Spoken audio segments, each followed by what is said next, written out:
الکافرون نام۔ پہلی ہی آیت قل یا ایھا الکافرون کے لفظ الکافرون کو اس سورہ کا نام قرار دیا گیا ہے۔ زمانہ نزول: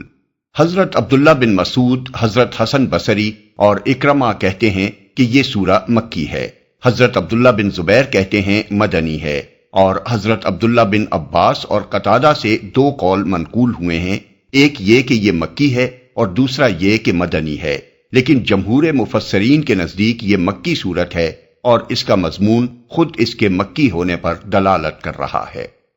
تاریخی پس منظر: مکہ معظمہ میں ایک دور ایسا گزرا ہے جب نبی صلی اللہ علیہ وسلم کی دعوت اسلام کے خلاف قریش کے مشرک معاشرے میں مخالفت کا طوفان تو برپا ہو چکا تھا، لیکن ابھی قریش کے سردار اس بات سے بالکل مایوس نہیں ہوئے تھے کہ حضور صلی اللہ علیہ وسلم کو کسی نہ کسی طرح مصالحت پر آمادہ کیا جا سکے گا۔ اس لیے وقتاً فوقتاً وہ آپ کے پاس مصالحت کی مختلف تجویزیں لے کر آتے رہتے تھے تاکہ آپ ان میں سے کسی کو مان لیں اور وہ نزاع ختم ہو جائے جو آپ کے اور ان کے درمیان رونما ہو چکی تھی۔ اس سلسلے میں متعدد روایات احادیث میں منقول ہوئی ہیں۔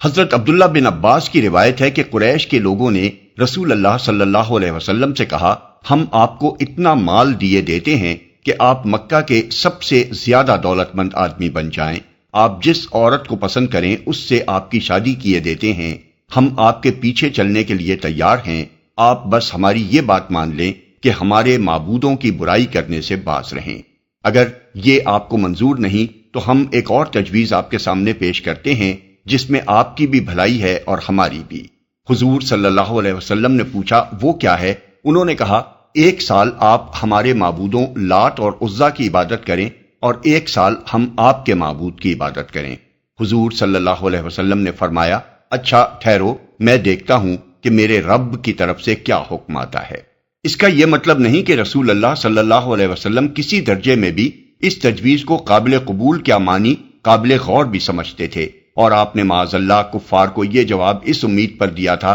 کہ شاید اللہ تعالیٰ کی طرف سے اس کی منظوری آ جائے، بلکہ دراصل یہ بات بالکل ایسی ہی تھی جیسے کسی ماتحت افسر کے سامنے کوئی بیجا مطالبہ پیش کیا جائے اور وہ جانتا ہو کہ اس کی حکومت کے لیے یہ مطالبہ قابل قبول نہیں ہے، مگر وہ خود صاف انکار کر دینے کے بجائے مطالبہ کرنے والوں سے کہے کہ میں آپ کی درخواست اوپر بھیجے دیتا ہوں، جو کچھ وہاں سے جواب آئے گا وہ آپ کو بتا دوں گا۔ اس سے فرق یہ واقع ہوتا ہے کہ ماتحت افسر اگر خود ہی انکار کر دے تو لوگوں کا اصرار جاری رہتا ہے، لیکن اگر وہ بتائے کہ اوپر سے حکومت کا جواب ہی تمہارے مطالبے کے خلاف آیا ہے تو لوگ مایوس ہو جاتے ہیں۔ اس پر وحی نازل ہوئی، قل یا ایھا الکافرون، اور یہ کہ قل افغیر اللہ تامرونی اعبد ایھا الجاہلون۔ الزمر آیت 64۔ ان سے کہو، اے نادانو، کیا تم مجھ سے یہ کہتے ہو کہ اللہ کے سوا میں کسی اور کی عبادت کروں؟ ابن جریر، ابن ابی حاتم، طبرانی۔ ابن عباس رضی اللہ عنہ کی ایک اور روایت یہ ہے کہ قریش کے لوگوں نے حضور صلی اللہ علیہ وسلم سے کہا، اے محمد، اگر تم ہمارے معبود بتوں کو چوم لو تو ہم تمہارے معبود کی عبادت کریں گے۔ اس پر یہ سورت نازل ہوئی۔ عبد بن حمید۔ سعید بن مینا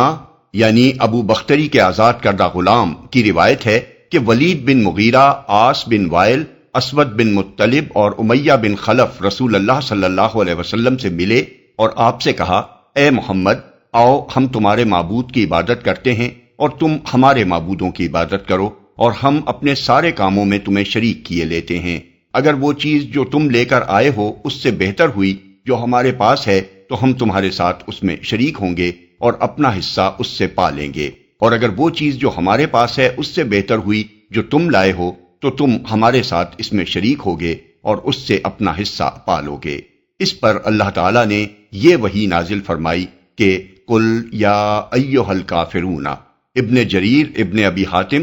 ابن ہشام نے بھی سیرت میں اس واقعے کو نقل کیا ہے۔ وہب بن منبہ کی روایت ہے کہ قریش کے لوگوں نے رسول اللہ صلی اللہ علیہ وسلم سے کہا،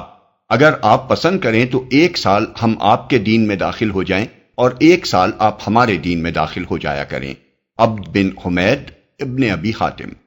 ان روایات سے معلوم ہوتا ہے کہ ایک مرتبہ ایک ہی مجلس میں نہیں بلکہ مختلف اوقات میں مختلف مواقع پر کفار قریش نے حضور صلی اللہ علیہ وسلم کے سامنے اس قسم کی تجویزیں پیش کی تھیں، اور اس بات کی ضرورت تھی کہ ایک دفعہ دو ٹوک جواب دے کر ان کی اس امید کو ہمیشہ کے لیے ختم کر دیا جائے کہ رسول اللہ صلی اللہ علیہ وسلم دین کے معاملے میں کچھ دو اور کچھ لو کے طریقے پر ان سے کوئی مصالحت کریں گے۔ موضوع اور مضمون۔ اس پس منظر کو نگاہ میں رکھ کر دیکھا جائے تو معلوم ہوتا ہے کہ یہ سورہ مذہبی رواداری کی تلقین کے لیے نازل نہیں ہوئی تھی جیسا کہ آج کل کے بعض لوگ خیال کرتے ہیں، بلکہ اس لیے نازل ہوئی تھی کہ کفار کے دین اور ان کی پوجا پاٹ اور ان کے معبودوں سے قطعی برات، بیزاری اور لا تعلقی کا اعلان کر دیا جائے، اور انہیں بتا دیا جائے کہ دین کفر اور دین اسلام ایک دوسرے سے بالکل الگ ہیں، ان کے باہم مل جانے کا سرے سے کوئی سوال ہی پیدا نہیں ہوتا۔ یہ بات اگرچہ ابتداً قریش کے کفار کو مخاطب کر کے ان کی تجاویز مصالحت کے جواب میں کہی گئی تھی، لیکن یہ انہی تک محدود نہیں ہے، بلکہ اسے قرآن میں درج کر کے تمام مسلمانوں کو قیامت تک کے لیے یہ تعلیم دے دی گئی ہے کہ دین کفر جہاں جس شکل میں بھی ہے، ان کو اس سے قول اور عمل میں برات کا اظہار کرنا چاہیے، اور بلا رو رعایت کہہ دینا چاہیے کہ دین کے معاملے میں وہ کافروں سے کسی قسم کی مداہنت یا مصالحت نہیں کر سکتے۔ اسی لیے یہ سورہ اس وقت بھی پڑھی جاتی رہی جب وہ لوگ مر کھپ گئے تھے جن کی باتوں کے جواب میں اسے نازل فرمایا گیا تھا، اور وہ لوگ بھی مسلمان ہونے کے بعد اسے پڑھتے رہے جو اس کے نزول کے زمانے میں کافر و مشرک تھے، اور ان کے گزر جانے کے صدیوں بعد آج بھی مسلمان اس کو پڑھتے ہیں، کیونکہ کفر اور کافری سے بیزاری اور لا تعلقی ایمان کا دائمی تقاضا ہے۔ رسول اللہ صلی اللہ علیہ وسلم کی نگاہ میں اس سورہ کی کیا اہمیت تھی، اس کا اندازہ ذیل کی چند احادیث سے کیا جا سکتا ہے۔ حضرت عبداللہ بن عمر رضی اللہ عنہ کی روایت ہے کہ میں نے بارہا حضور صلی اللہ علیہ وسلم کو فجر کی نماز سے پہلے اور مغرب کی نماز کے بعد کی 2 رکعتوں میں قل یا ایھا الکافرون اور قل ھو اللہ احد پڑھتے دیکھا ہے۔ اس مضمون کی متعدد روایات کچھ لفظی اختلافات کے ساتھ امام احمد، ترمذی، نسائی، ابن ماجہ، ابن حبان اور ابن مردوے نے ابن عمر رضی اللہ عنہ سے نقل کی ہیں۔ حضرت خباب رضی اللہ عنہ کہتے ہیں کہ نبی صلی اللہ علیہ وسلم نے مجھ سے فرمایا کہ جب تم سونے کے لیے اپنے بستر پر لیٹو تو قل یا ایھا الکافرون پڑھ لیا کرو، اور حضور صلی اللہ علیہ وسلم کا خود بھی یہ طریقہ تھا کہ جب آپ صلی اللہ علیہ وسلم سونے کے لیے لیٹتے تو یہ سورت پڑھ لیا کرتے تھے۔ بزار، طبرانی، ابن مردوے۔ ابن عباس رضی اللہ عنہ کا بیان ہے کہ رسول اللہ صلی اللہ علیہ وسلم نے لوگوں سے فرمایا، میں تمہیں بتاؤں وہ کلمہ جو تم کو شرک سے محفوظ رکھنے والا ہے، وہ یہ ہے کہ سوتے وقت قل یا ایھا الکافرون پڑھ لیا کرو۔ ابو یعلا، طبرانی۔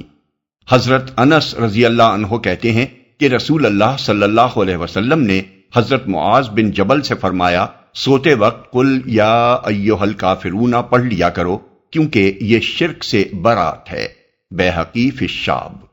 فردہ بن نوفل اور عبد الرحمن بن نوفل دونوں کا بیان ہے کہ ان کے والد نوفل بن معاویۃ الاشجعی رضی اللہ عنہ نے رسول اللہ صلی اللہ علیہ وسلم سے عرض کیا کہ مجھے کوئی ایسی چیز بتا دیجئے جسے میں سوتے وقت پڑھ لیا کروں۔ آپ نے فرمایا، قل یا ایھا الکافرون آخر تک پڑھ کر سو جایا کرو، کیونکہ یہ شرک سے برات ہے۔ مسند احمد، ابو داؤد، ترمذی، نسائی، ابن ابی شیبہ، حاکم، ابن مردوے، بیہقی فی الشعب۔ ایسی ہی درخواست حضرت زید بن حارثہ رضی اللہ عنہ کے بھائی حضرت جبلہ بن حارثہ نے حضور صلی اللہ علیہ وسلم سے کی تھی، اور ان کو بھی آپ نے یہی جواب دیا تھا۔ مسند احمد، طبرانی۔